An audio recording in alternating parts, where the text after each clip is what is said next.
and welcome back to my channel. My name is Mona and you are watching English with Blazer Mona. Hope you people are doing great and learning this language greatly. So friends, in today's video I am gonna share with you use of wound to, wound y, wound for.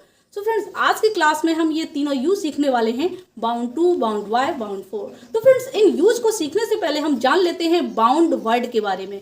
ये जो bound word है ये adjective, noun और verb के रूप में काम करता है, लेकिन जब इसके साथ प्रेपोजिशन का यूज किया जाता है तो इसके अलग अलग मीनिंग हो जाते हैं अलग अलग प्रेपोजिशन का यूज करने पर. वैसे बाउंड जब एडजेक्टिव के रूप में काम करता है तो इसका मीनिंग होता है बंधा हुआ, निश्चित, मजबूर, तय. और जब बाउंड वर्ब के रूप में काम करता है तो इसका मीनिंग होता है उछलना, कूदना.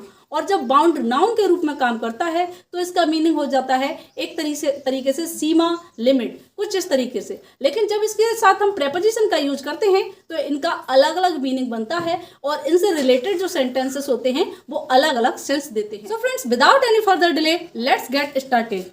Friends, you can see I have already written some sentences on the board like तुम्हें खेलना ही है, तुम्हारा खेलना तय है.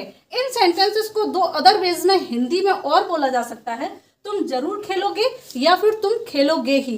अगर इन सेंटेंसेस को हम खेलोगे यानी कि पीछे गा गी गे आ रहा है, इसके बेस से अदर वेज में बनाएंगे तो विल का यूज करके भी बना सकते हैं. बट यहाँ पर हम बाउंड से रिलेटेड सेंटेंसेस बनाने वाले हैं. सो हम यहाँ पर तुम जरूर खेलोगे या तुम खेलोगे ही, इसको अदर वेज में भी बना सकते हैं बाउंड का यूज करके. यह होना ही था, सीखते समय गलतियां होना तय है, हम सबका मरना तय है. तो फ्रेंड्स, आप देख सकते हैं यहाँ पर जो एक्शन है उस एक्शन में सर्टेन टू हैपन है, यानी जो एक्शन है वो सर्टेन टू हैपन है, वेरी लाइकली टू हैपन है, यानी उसकी बहुत ज़्यादा संभावना है होने की, यानी उसका होना निश्चित है, सर्टेन टू हैपन. तो फ्रेंड्स, ऐसे सेंटेंसेस को हम बाउंड टू का यूज करके बनाते हैं. बाउंड टू इट्स मीन कि बाउंड टू का जो यूज होता है, bound to is used to express that something is certain to happen और वेरी लाइकली टू हैपन. जो बाउंड टू होता है इट शोज स्ट्रॉन्ग प्रोबेबिलिटी और इनविटेबिलिटी, यानी जो बाउंड टू है वो स्ट्रॉन्ग प्रोबेबिलिटी को शो करता है, इनविटेबिलिटी को शो करता है. सो फ्रेंड्स, अब हम देखते हैं सेंटेंसेस. बाउंड टू का यूज हम कैसे करेंगे? सबसे पहले हम सब्जेक्ट लेंगे, सब्जेक्ट के बाद हम यहाँ पर वी वर्ब लेंगे. वी वर्ब में क्या हो सकता है आपका? Is, am, are, was verb, subject plus V verb, उसके बाद बाउंड टू और उसके बाद आपकी आएगी बेस वर्ब, यानी कि जो आपकी मेन वर्ब है वो आएगी. तुम्हें खेलना ही है, तो ये सेंटेंस कैसे होगा? तुम्हें खेलना ही है. यू सब्जेक्ट हो गया, यू. अब यू के साथ वी वर्ब क्या होगी? सेंटेंस प्रेजेंट में है तो यहाँ पर यू के साथ वी वर्ब होगी are. You are bound, bound to का यूज कर लिया. यू आर बाउंड टू, खेलना, प्ले, ये आपकी बेस वर्ब है. You are bound to play. तो इस सेंटेंस को आप ऐसे भी बोल सकते हैं हिंदी में, तुम्हें खेलना ही है और तुम्हारा खेलना तय है. जब ऐसे बोलेंगे तुम्हारा खेलना तय है तब भी ये सेंटेंस इसी तरीके से फॉर्म किया जाएगा, you are bound to play. Next sentence है यह होना ही था. तो यह होना ही था, इट वॉज. यहाँ पर सेंटेंस पास्ट में है इसीलिए हमने वॉज का यूज किया है. इट वॉज, बाउंड टू का यूज कर लेंगे और उसके बाद होना के लिए हम हैपन का यूज करेंगे. It was bound to happen. सीखते समय गलतियां होना तय है. तो फ्रेंड्स, ये सेंटेंस कैसे बनेगा? Mistakes are bound to happen while learning. Mistakes are bound to happen while learning. अगर हम इस सेंटेंस को ऐसे बोलते हैं, अंग्रेजी सीखते समय गलतियां होना तय है, तो सेंटेंस हो जाएगा mistakes are bound to happen while learning English. इस तरीके से सेंटेंस को फॉर्म किया जाएगा. हम सबका मरना तय है. इस सेंटेंस को कैसे बनाएंगे?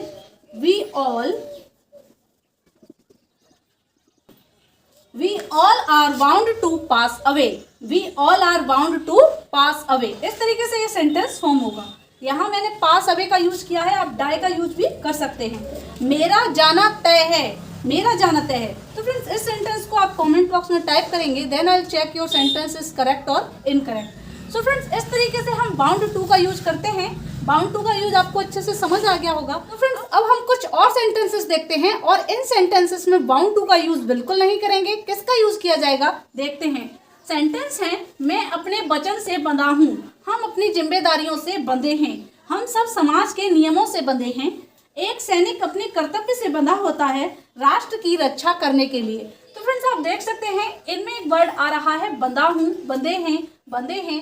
इन सेंटेंसेस को हम इस तरीके से भी बोल सकते हैं कि मैं अपने वचन के लिए बाध्य हूँ या मैं अपने वचन का पाबंद हूँ। इस तरीके से हम अपनी जिम्मेदारियों के लिए बाध्य हैं या फिर हम अपनी जिम्मेदारियों के पाबंद हैं, इस तरीके से। तो फ्रेंड्स ऐसे सेंटेंसेस में हम बाउंड वाई का यूज करते हैं और ऐसे सेंटेंसेस को बाउंड वाई का यूज करके सेंटेंसेस बनाते हैं। यानी ऐसे सेंटेंसेस जिनमें किसी नियम को फॉलो करना पड़े, कोई ऑब्लिगेशन हो, कोई लिमिट हो, तो वहां पर हम बाउंड वाई का यूज करते हैं। तो फ्रेंड्स बाउंड वाई का यूज करने के लिए आपका जो स्ट्रक्चर है वो होगा बाउंड वाई और यहाँ होगा आपका सब्जेक्ट, सब्जेक्ट में जो भी आपका सब्जेक्ट होगा और उसके साथ होगी आपकी वी फॉर्म, वी फॉर्म में इज, एम, आर, वाज, वर और बाउंड वाई के बाद आपका आएगा नाउन। नाउन नाउन क्या होगा? जैसे कि वचन, जिम्मेदारियां, समाज के नियम, ये सब आपके नाउन में आएगा। तो इस स्ट्रक्चर से हम सेंटेंसेस को फॉर्म करेंगे। मैं अपने वचन से बंधा हूं, मैं, आई, वी फॉर्म क्या है? एम, क्योंकि सेंटेंस प्रेजेंट में है। आई एम बाउंड बाय, अपने वचन से बंधा हूं, my promise.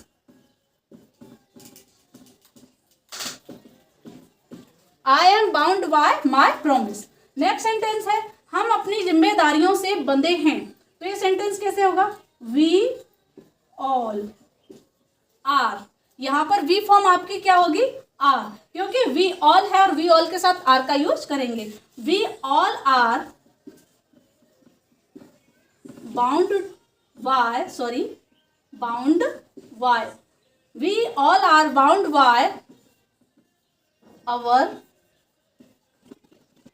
We all are bound by our responsibilities. Next sentence है हम सब समाज के नियमों से बंधे हैं। तो फ्रेंड्स ये सेंटेंस कैसे होगा? We all are, we all are bound by the rules of society, we all are bound by the rules of society. So friends next sentence है एक सैनिक अपने कर्तव्य से बंधा होता है राष्ट्र की रक्षा करने के लिए। तो फ्रेंड्स बाउंड वाई का यूज करते हुए इस सेंटेंस को आप कमेंट बॉक्स में टाइप कीजिए, then I will check your sentence is correct और इनकरेक्ट। और फ्रेंड्स अब हम सीखते हैं नेक्स्ट सेंटेंसेस जो बाउंड के साथ अलग प्रेपोजिशन को यूज करके बनाए जाते हैं। So friends let's read these sentences. Train Delhi की ओर जा रही है, यह फ्लाइट लंदन के लिए है, यह सड़क गांव की ओर जाती है, वह चेन्नई जाने वाली ट्रेन में चढ़ गया। सो फ्रेंड्स आप देख सकते हैं इन सेंटेंसेस में जो सब्जेक्ट है, subject is going towards a destination, यानी कि सब्जेक्ट एक डेस्टिनेशन की तरफ जा रहा है, एक मंजिल की तरफ जा रहा है। तो फ्रेंड्स ऐसे सेंटेंसेस में जब सब्जेक्ट डेस्टिनेशन की तरफ जाता है, किसी गंतव्य के लिए जाता है, तो वहां पर हम बाउंड फॉर का यूज करके सेंटेंसेस को फॉर्म करते हैं। बाउंड फॉर, बाउंड फॉर का यूज करके हम सेंटेंसेस को फॉर्म करेंगे। यानी कि बाउंड फॉर का यूज तब किया जाता है जब कोई सब्जेक्ट किसी डेस्टिनेशन की तरफ जा रहा होता है। तो आपका स्ट्रक्चर क्या होगा? स्ट्रक्चर होगा सब्जेक्ट प्लस वी वर्ब, जो आपकी वी वर्ब है is, am, are, was, were, V verb plus bound for plus place. यहाँ आपका नाउन में क्या है? प्लेस, यानी जिस भी प्लेस की तरफ जा रहा है उस प्लेस को लिखा जाएगा। ट्रेन दिल्ली की ओर जा रही है, तो सेंटेंस क्या होगा? द ट्रेन, ये आपका सब्जेक्ट हो गया। द ट्रेन इज, यहाँ पर आपकी वी वर्ब है इज, द ट्रेन इज जा रही है, यहाँ पर हमें गोइंग नहीं लगाना है, बाउंड फॉर से ही काम चलेगा। The train is bound for Delhi, the train is bound for Delhi. इस तरीके से इन सेंटेंसेस को फॉर्म किया जाएगा। यह फ्लाइट लंदन के लिए है, तो सेंटेंस क्या होगा? This flight is bound for London, this flight is bound for London. तो इस तरीके से बाउंड फॉर का यूज करते हुए ऐसे सेंटेंसेस को हम फॉर्म करते हैं। यह सड़क गांव की ओर जाती है, ये सेंटेंस कैसे फॉर्म होगा? This road is bound for the village.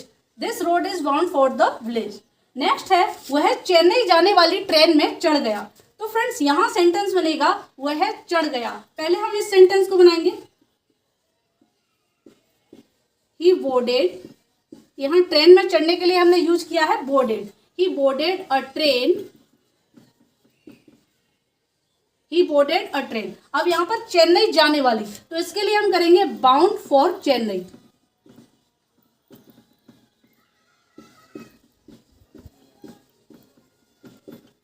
He boarded a train bound for Chennai. ये जो स्ट्रक्चर है, ये स्ट्रक्चर ओनली सिंपल सेंटेंसेस, इस तरीके के जो सेंटेंसेस होते हैं उनके लिए है। ये सेंटेंस आपका पास्ट इंडेफिनिट में है। ये स्ट्रक्चर इस सेंटेंस पर फॉलो नहीं किया जाएगा, क्योंकि यहाँ पास्ट इंडेफिनिट का जो रूल होगा वो लगेगा वह ट्रेन में चढ़ गया। ही बोर्डेड अ ट्रेन, चेन्नई जाने वाली, बाउंड फॉर चेन्नई। तो फ्रेंड्स इस तरीके से बाउंड फॉर का यूज जब भी कोई subject going towards a destination होता है, यानी कि किसी डेस्टिनेशन की तरफ जा रहा होता है, वहां हम बाउंड फॉर का यूज करते हैं। तो फ्रेंड्स आई होप कि bound to, bound by and bound for का यूज अच्छे से समझ में आया होगा। बाउंड टू का यूज करते हैं हम सर्टेन टू हैपन, यानी कि कुछ निश्चित होना होता है तब हम बाउंड टू का यूज करते हैं। एंड बाउंड वाई का यूज करते हैं जब हम लिमिट में होते हैं, ऑब्लिगेशन में होते हैं, मजबूर, बंधे हुए, बाध्य होते हैं, तब हम बाउंड वाई का यूज करते हैं। और फ्रेंड्स बाउंड फॉर का यूज करते हैं जब सब्जेक्ट डेस्टिनेशन की तरफ जा रहा होता है, तब हम बाउंड फॉर का यूज करते हुए सेंटेंसेस को फॉर्म करते हैं। सो फ्रेंड्स इस तरीके से bound to, bound by and bound for का यूज करते हुए आप मैनी सेंटेंसेस फॉर्म कर सकते हैं और उन्हें अपनी डेली यूज इंग्लिश में यूज कर सकते हैं। So friends I hope that my video was helpful for you. If it is then please like, share and subscribe. Now see you in the next video. Till then take care, keep learning, keep practicing. Bye bye.